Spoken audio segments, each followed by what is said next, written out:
Here, Yasu, it locked in to round out Onic's lineup. Look at... Come on, Ra! He's walked up too far, and that might just be first blood. Woo. No, he survives. Okay, Boots doing a really good Momentum, usually. Oh.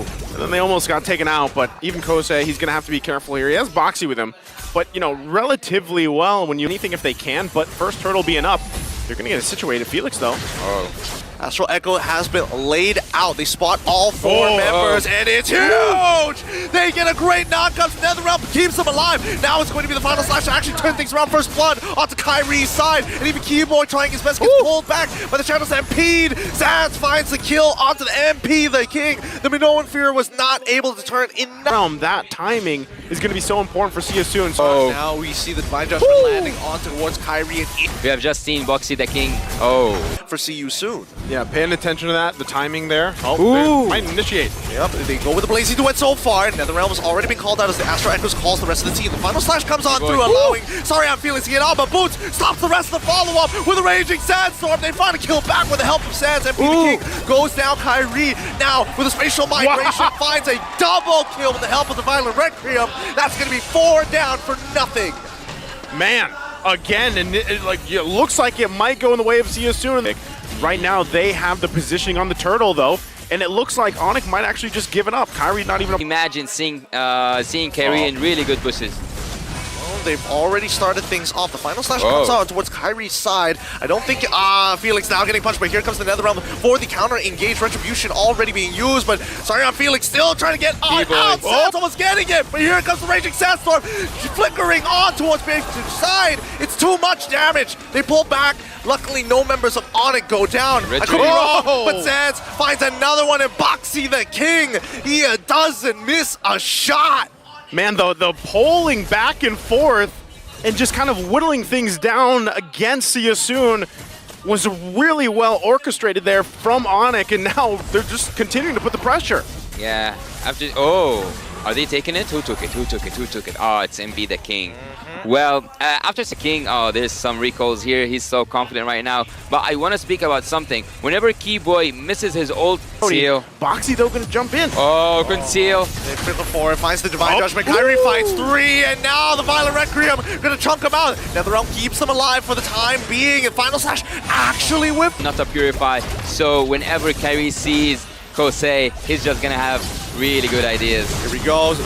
Oh man, Felix tries to spend, but Kyrie's going to be able to secure that lower to the back line. He's going to get attacked so quickly. And now CW finds a double. Sans gets a mega one Blazing Duet to put him in the dirt. MP the King trying to run away. Sans not going to let him go. Chunks him out. Misses the shot. CW should get this, right? There we go. Secures the kill. The double Ra trying to... Sans, you wouldn't. You wouldn't. He's taunting him underneath inhibitor turrets, and even Keyboy getting him back. The migration gets the NetherRealm out, and it collapses from there.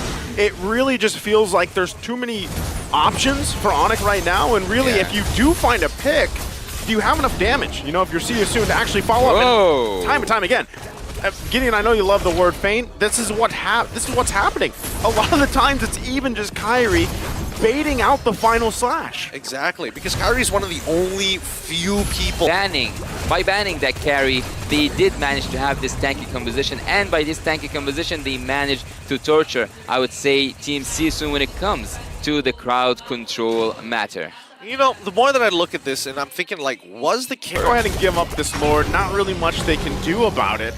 So you're kind of wondering, like, is Siasun, do they feel like they're in this position now where they're just flying in the air at some point? Sans was looking for that, right? But not going to be able to get it. Here's the Lord, though, bottom side. Still shots being fired from afar. That's the hard thing for Siasun to deal with right now in this siege on the base. So, bottom turret going to be taken out. Onic still putting the pressure here. They might actually force a situation knowing that they have this kind of lead unless they take the discipline route and they just get the base fully exposed with this first push in. Yeah, I mean, just look at what they're doing right now. Like Onic, they could have synchronized the waves, but they've decided the Luminous Lord is going to crack open the very first inhibitor turret, right? So the next thing we're going to do is start sieging you down. Like Sans, get as many shots as you want. Make them feel punished for sitting in their base. Really hurt them, and we don't have to commit anything. Just sweep through their jungle. Yeah. having the Blood Wings and also seeing the Malefic Roar comes for CW means that the damage will be more annoying on Team Seasun, especially when it comes to Sans, because he's just dropping bombs from far away and dealing tremendous amount of damage to Kosei and especially also to Ra. Okay, so far so good though for Seasun. They're holding it together despite getting siege from afar. Shot after shot from Sans, but ultimately they only lose the one turret, right? Given the fact that they're down 10,000 gold, that's not too bad. Seasun though, look at the damage dealt, right? I mean, at one point, where is that point for them to crawl back into this game? If they can stay in the base, defend as much as they can, ultimately it's going to lead to Onic just taking another Lord, doing the same things until they are ready to actually force an initiation here. So that didn't happen with the first one that they went in with the Lord, but still, that's what's the future of Seasun, unless somehow, some way, they are actually able to pull something off. This is where I would like to say once again, and why I feel like LaFell likes to say this. Imagine if the Arlott, if Felix can actually get a final slash off that's going to help them win a fight. Now you're LaFell pilled. He is. I'm missing him. I'm missing LaFell. Look, we got to keep it based here. We got to keep it based here on the desk, right? The important thing is that Onic, at the end of the day, even if they try to force a fight onto Seasun, it can be very awkward, especially when it's underneath their crystal, right? And that's why Onic is purposely dragging this out. Hey, come on out. We're gonna call a technical. Not help but to remember seeing Sans having triple the damage dealt. Here we go. The chase has already started. The Lord falls into the hands of Onic, and they find a pick on the Sorry I'm Felix, and that's where Seasun call it quits. They're like, okay, we're only willing to sacrifice Felix, and that's about it, because he's the most expendable, and he's the only one who's going to be able to kind of set this big play up for the rest of us. That 5-man dream not going to be there just yet. Yeah, I mean, even in that case, it's like, should we have even been in that side of the jungle for the Lord, right? Like, what would we do? What would we accomplish? Even if we had the vision there, would it have been better if Seasun just waited in the base? Yeah, you know, Sargon Felix is going to be up by the time the Lord makes it here. But, you know, things like that are just going to further set you back in what you're trying to do, crawl back into this game. At this point, now 12,000 gold behind at the 17-minute mark. This is where Onic is going to force it, punch it in, and possibly end it here as the Lord makes its way into the base. Yep, they've lost all their inhibitor turrets here. This might be an endgame scenario, as now we see that CW, he's got to be careful, right? Even though he does have the BMI in a safe spot, he is nervous about Boxy the King. He could really turn this around for them. They can harass for as long as they want, but as long as there's that counter-engage ability from the side of Seasun, there's always the possibility.